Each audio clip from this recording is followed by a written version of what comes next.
Pangalawang punto na mahalaga, syempre binabanggit ho na meron daw pong predetermined narrative, yung pong prosecution at parang yung pong mismong korte dito po sa impeachment ng ating pangalang Pangulo. Linilinaw ho natin na ang impeachment trial ng ating pong pangalang Pangulo ay hindi nakabatay sa naratibo.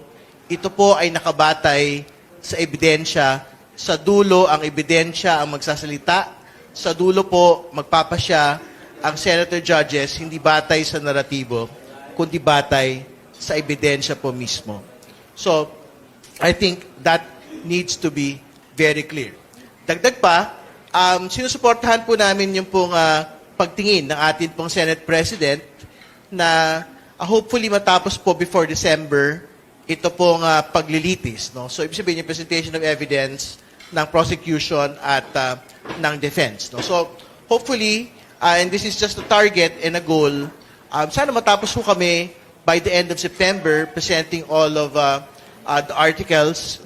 Baka lang mausog po further into the first week of October dahil medyo nabitin po tayo for this week. Pero hopefully, we will be able to makasalubong ho kami doon sa timelines na tinitingnan po ng atin pong Senate President.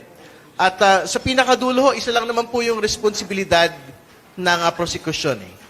Ilatag sa harapan po ng Senate Impeachment Court ang sapat, may batayan at matibay na ebidensya para patunayan po yung articles of impeachment. And so far, tingin ko po nagagawa po ito ng House Prosecution Panel. Yun po muna.